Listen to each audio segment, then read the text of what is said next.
Welcome to Lecture 2 of EDD 918 Module 4, and continuing here to talk about organizational structures and hierarchy and decision making, and really getting into, in this lecture, more about decision making itself. So we talked more about structures in the last one. And I want to pick up where I left off, just because I thought of something that I think might help with this point. And I said, decision makers are not always obvious. And I tell this story in EDD 939 too. So if you're in both classes, it might be a repeat, but that's okay. But a great example of this that I heard about one time. I did not experience this myself, but I think it shows that decision makers are not always obvious. And it has to do with culture and things like that. A guy I was in my doctoral program with, he was an older gentleman. I think his name was Ed. I'm probably wrong about that. It's been several years. He was an older gentleman, retired, and he was pursuing his doctorate. And, we all asked him, just not being offensive, but why are you pursuing your doctorate, now that you're retired? And he said, it was life's goal, something I've always wanted to do, and now I have the time and resources, so I'm going to do it. And it was great. But he was a retired city manager, and so if you're not familiar with that concept, a city manager, in a way, is kind of a de facto mayor. Most cities who have city managers have mayors, but then they hire a city manager to basically run things for them. And so he had traveled around quite a bit, lived in different areas, and he was telling us a story. It was a leadership and diversity, intercultural leadership course, so we were talking about this, but he told us the story of when he was city manager up in Alaska. And somehow, I don't remember all the details, doesn't matter, but somehow the city needed to do something that involved getting permission from a local First Nation tribe.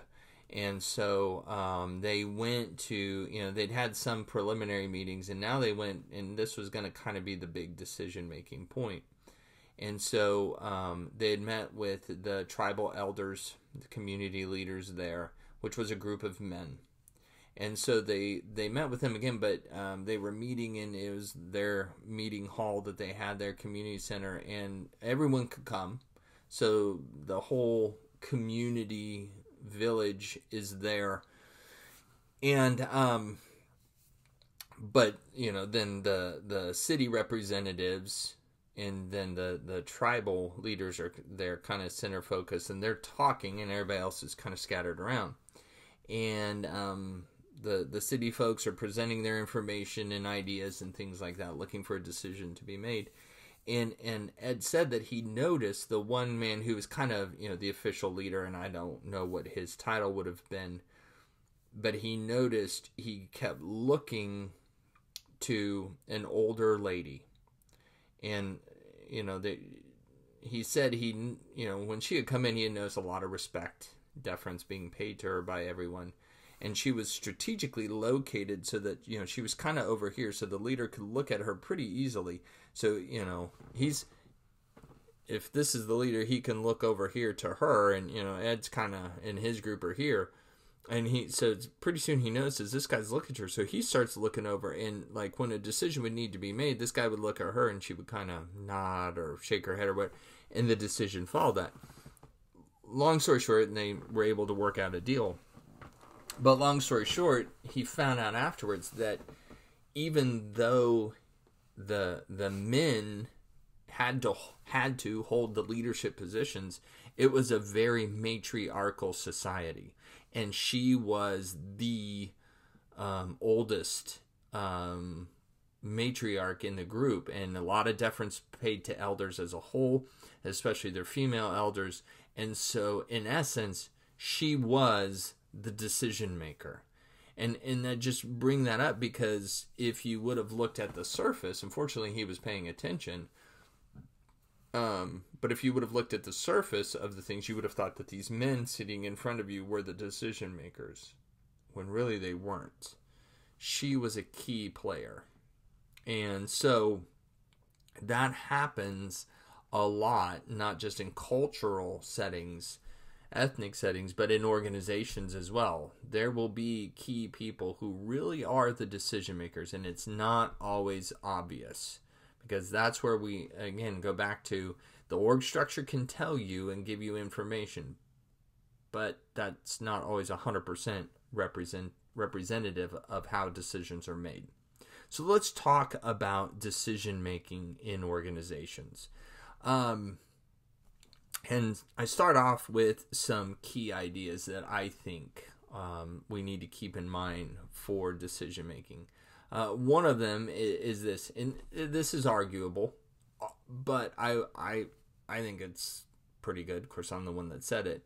But arguably, an organization's business or their activity is essentially making decisions. And I mean, you could say that for us personally. I mean, really, that's what we do, right? We make decisions constantly, all day, every day. That is what we do as human beings. Our lives are decisions, one decision after another. And organizations are no different. Each organization has their product or their service, but their business, what they spend their time on, is decision making decisions. And that can be a paralyzing thought for some people, because it's just, how do I know it's the right decision? Do I have the information that I need? How do I ensure success or whatever? So it can be a paralyzing thought that they have to make decisions. And honestly, that sometimes keeps people who I think would be good at leadership, it keeps them from self-selecting into leadership, or they may self-select out. They may be tapped on the shoulder and said, we think you have potential. And they, sorry, nope, I don't want anything to do with that. And that's unfortunate, because they would have been good at it, but it's just that whole, I don't know about decisions. And a lot of times that isn't because they're afraid to make decisions, but rather they're afraid of the consequences. And so that's something to look at from an organizational, cultural standpoint. Have we made it dangerous to make decisions within our organization? But a third bullet point there is leadership is a key idea regarding decision making. Is leadership development programs often don't allow leaders to see their failures. What I mean by this is I've seen some leadership development programs that they'll tap a high potential leadership candidate and put them into a track to keep moving up in the organization. And they're developing them, and a lot of times what they'll do is they will put them in positions, challenging positions, things like that, appropriately so. They're learning, they're growing, and they've got to make a decision. But what happens often is the organization is desperate to move them up, and so they're moving them quickly, because what can happen is, and I don't want to go too far off onto this rabbit trail, but what can happen is if we don't show them that we're moving them forward, then they're going to become dissatisfied, discontent, and we've invested a lot of time and money into them, and they're very talented, but we're going to see them walk out the door to another organization. And so you get this kind of panic going on. So let's move them up really, really quickly, or we need them. That can be another thing. We really need them up there. So we're bumping them up, quickly through the ranks.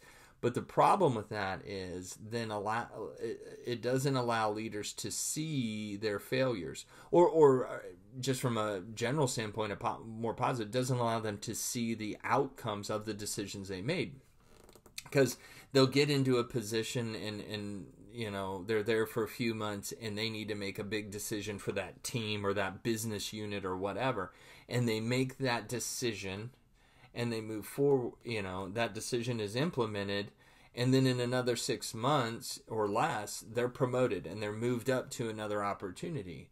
Well, then the next person in is the one who has to now deal with the results, and it might be positive and it might be negative. And the reason I say they're not allowed to see their failures is because usually organizations are good about praising them for their successes, Hey, you made that decision back there. That was great. It worked.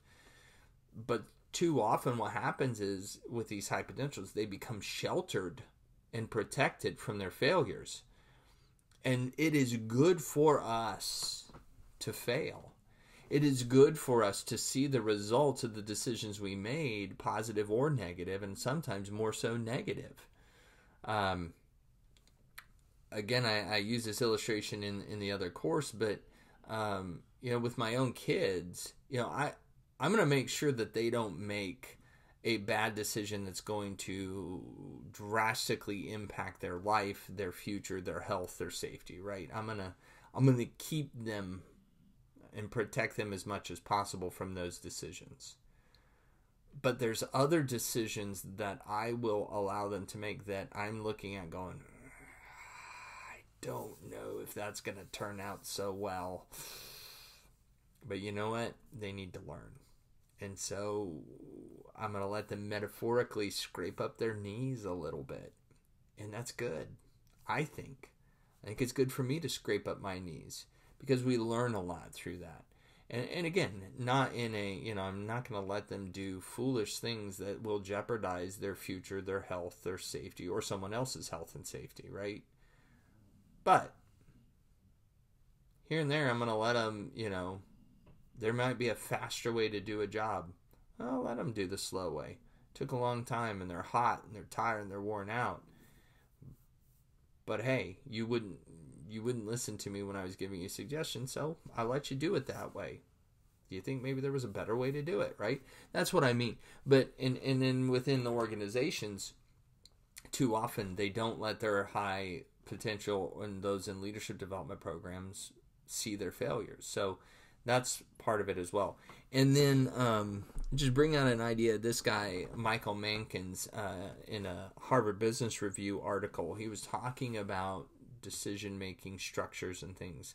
And this is my words, a paraphrase of what he said, but structure is not as important or significant in an organization as how decisions are made.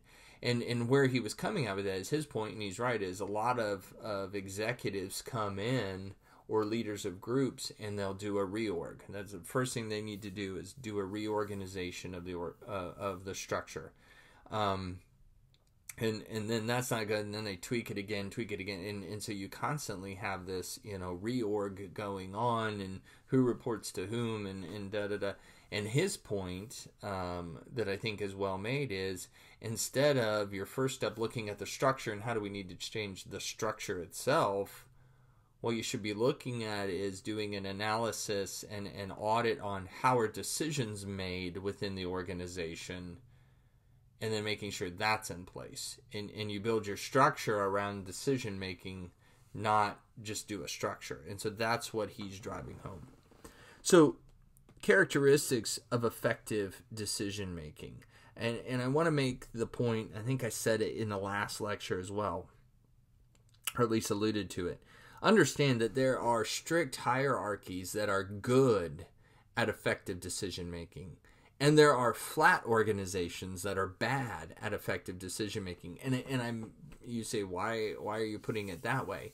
Because the reverse is true as well. But I'm putting it that way because what has happened, and I think we're shifting away from this some, but we kind of, for a while, within organizational writing and literature and things like that, and just common, what's the word I'm looking for? Not common sense, but on the street knowledge, conventional wisdom. There we go. That's the word I'm looking for. Conventional wisdom said, strict hierarchies are bad at decision making and flat organizations are good at decision making. Well, not necessarily. And a lot of times, if you scratch the surface on that belief and that idea, what they mean by good decision making was speed. And I will say this, typically hierarchies are slower in decision making than flatter organizations. Typically that's true. But that doesn't necessarily mean that being slower is making bad decisions, or being faster is making good decisions. Sometimes it's true. And again, there's flat organizations that are effective at decision making, and there's hierarchies that are bad at it. But what we tend to do is view it the other way. hierarchies are bad at decision making, flat organizations are good at decision making, and that's not the case. So what makes the difference between effective decisions or ineffective decisions, or an organization being able to be effective at decision making or ineffective at it? Well, a few things here that I would point to. One of them is clarity. And by clarity, I mean there's two aspects of clarity. There's role clarity, and then there's task clarity. And both are important for effective decision making within an organization.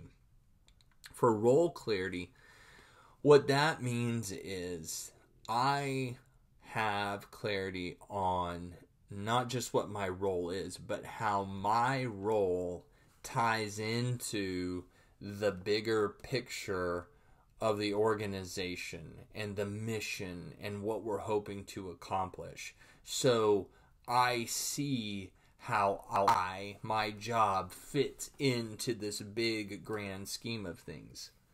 The classic illustration of this that is given, and it's become a legendary story. So whether it's true or not, or part of it is true, I don't know. But it's a great story to illustrate the point. And as the story goes, during the space race, Kennedy said, we need to put a man on the moon by the end of the decade. And so as the story goes, some representatives from Washington go down to NASA, and they're walking around and they're wanting to see how things are going with the space race. Are we on track? And they see a guy and they say, hey, tell us, what's your job around here? And he replies with, oh, well, my job is to help put a man on the moon by the end of the decade. So he directly repeated what Kennedy had said. And these guys think, oh, this is great. This is the guy we need to talk to. And they say, so tell us, how do you help put a man on the moon by the end of the decade? And he said, oh, well, I'm the janitor here. And they go, janitor, how are you helping? And he said, because my job is to keep the bathrooms clean and fully stocked. He said, because you see, these engineers and scientists, they're working around the clock on this. And they don't need to be distracted by a dirty bathroom, or there's not enough toilet paper, or not enough paper towels, or the soap is out. He said, so my job is to make sure that those bathrooms are spotless, the halls are clean, everything is well stocked, so that these guys don't even have to worry about those things, and they can give all of their attention and focus to their jobs. That's how I'm helping put a man on the moon by the end of the decade. Again, might be a legendary tale, but I think it illustrates the point. He had role clarity. Now, did he have, the other part of that is task clarity.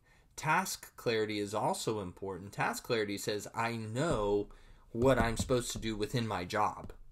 So, and I would say yes, based on that answer, the janitor had task clarity as well. His tasks were clean the toilets, clean the sinks, clean the bathrooms, stock them, clean the halls, right? I mean, task clarity, and that's important.